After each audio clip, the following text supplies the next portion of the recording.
کل میں نے ہمارے ایک مخلص ہیں،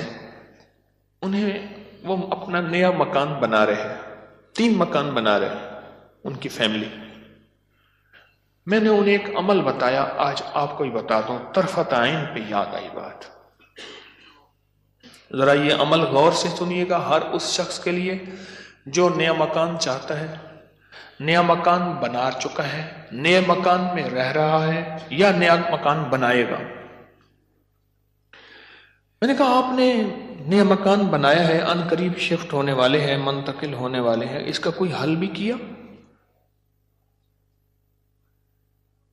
میں کہا سب سے پہلے اس نئے مکان میں 3 نقصانات ہیں، اور آپ نے ایک بات اکثر سنی ہوگی، ہمیں گھر راس نہیں آیا، مکان شفٹ کیا، یہ حادثہ، یہ واقعات، جانی نقصان، مالی نقصان، پریشانیاں، مشکلات، مسائل، ہمیں نہ لوگوں کی نظر کھا گئی، یا یہ فلاں فلاں، آپ نے سنا ہوگا۔ آج میں اس کا راز بتاتا ہوں، یہ ہمیشہ راز یاد رکھیے گا، اور میری یہ بات ضرور پھیلائیے گا، بتائیے گا، لوگوں کا نفع ہو جائے گا، بھلا ہو جائے گا۔ نیا مکان جب بھی بنتا ہے، اور جتنا خوبصورت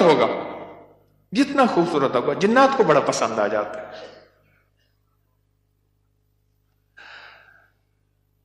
اب میں ایک صاحب نے مجھے ایک بات بتائی، وہ بات میں انہی کی زبان میں سناؤں گا، آپ وہ بات کی چاشنی بھی لے لیں، پھر میں بات مختصر کر کے بتاؤں گا۔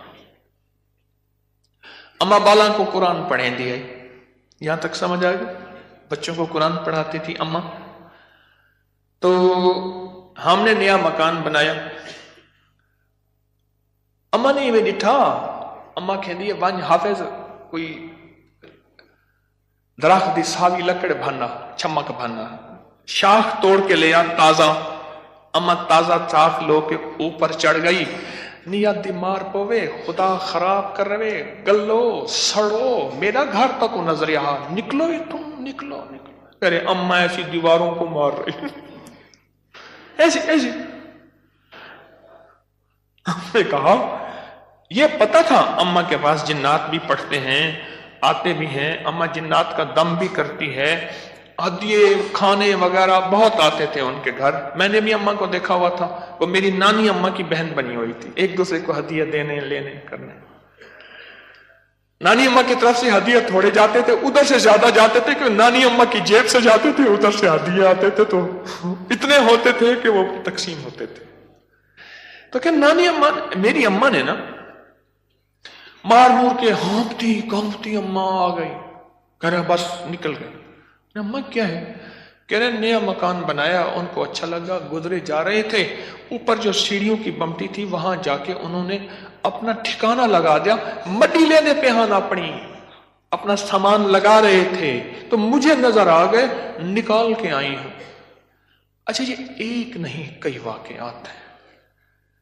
آپ کے گھر میں بہترین گھر بنا اور آپ کے گھر میں گندی کیچڑ کے 5-10 کتے، جو گرمیوں میں نا آپ نے دیکھا ہوگا نالیوں میں کتے بیٹھے ہوتے ہیں، بڑی ساری زبان نکال کے ہانپ رہے ہوتے ہیں، گندی نالی میں پانی گزر رہا ہوتا ہے تو ان کا جسم کچھ ٹھنڈا ہوتا ہے، وہ گندی نالی والا کتا جب اٹھ کے نا اپنے بدن کو چھاڑتا ہے تاکہ کیچڑ وغیرہ، آپ کے گھر میں کتوں کا ریوڑ گھسائے گندے تو گھر میں کیچڑ ہوگی یا عطر کی بارش ہوگی؟ بدبو، غلاظت، نجاست، خباثت، یہی کچھ ہوگا اور کیا ہوگا۔ جس گھر میں شیاطین آ جائیں اور شیاطین کا پورا قافلہ آ جائے اور فیملی آ جائے، جو کہ ہر بیت الخلاء میں ہوتی ہے، خبث اور خبائث، مذکر اور مؤنث، مائی اور جوان، ہر بیت الخلاء میں ہوتے ہیں۔ جاجو جتنا بیت الخلاء کو ٹائلیں لگا دے، لگژری بنا دے، ہمیں دھوکہ ڈال دیا اس ٹائلوں نے اور شیشے نے اور کمکموں نے۔ میرے کملی والے نے فرمایا ہر بیت الخلاء میں فیملی رہتی ہے۔ بھائی میاں بیوی ہوگی تو بچے ہی ہوں گے نا، تو میں فیملی ایسے تو نہیں کہہ رہا۔ خبث اور تو سب سے پہلے تو جنات، شیاطین. دوسرا جو ہوتا ہے، جو روگ لگتا ہے، دوسرا جو روگ لگتا ہے وہ خود مزدوروں اور لیبر کا روگ لگتا ہے. غور سے سنیے گا. کتابوں میں لکھا ہے اپنے دھوئیں سے اپنے پڑوسی کو تکلیف نہ دو. اگر تم نے کوئی مسالہ دار چیزیں، سپائسی چیزیں، لذیذ چیزیں بنائی ہیں اور تمہارے پڑوسی کو یہ قدرت حاصل نہیں تو اس کو تکلیف نہ دو. پانی شوربے میں زیادہ ڈال دو، کچھ اس کو دے دو. اور کتابوں میں یہاں تک لکھا ہے کہ پھلوں کے چیزوں کے چھلکوں سے پڑوسی کو تکلیف نہ دو. اگر کوئی اچھی اعلیٰ چیزیں کھائی ہیں تو اپنے پڑوسی کے گھر سے دور رکھو، اس بیچارے کو تکلیف ہوگی کہ اللہ میری جیب میں بھی ہوتا میں بھی کھاتا. یہ جو غریب لیبر آتی ہے، لیبر تو غریب ہی ہوگی نا، مستری مزدور، ان کی نظر کھا جاتی ہے، ان کی نظر کھا جاتی.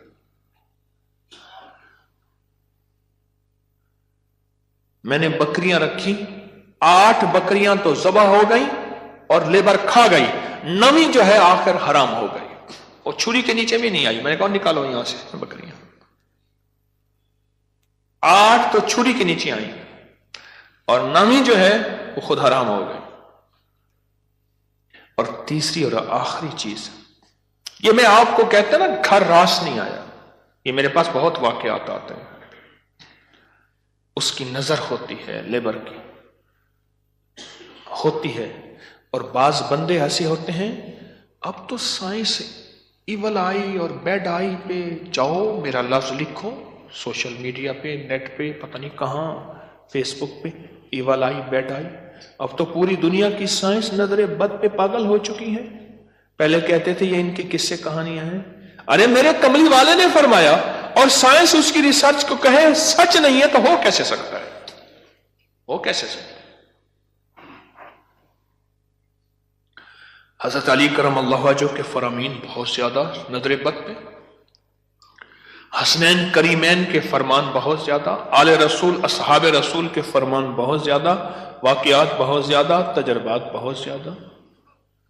اور تیسری اور آخری چیز انہیں میں نے بتائی کہ بعض اوقات ہم اپنے رزق کے حلال سے کسی سے سامان لیتے ہیں اور اس کا رزق مشکوک ہوتا ہے، اس نے کاروبار مشکوک رزق سے کیا ہوا ہے، اس سے میٹیریل لے رہے.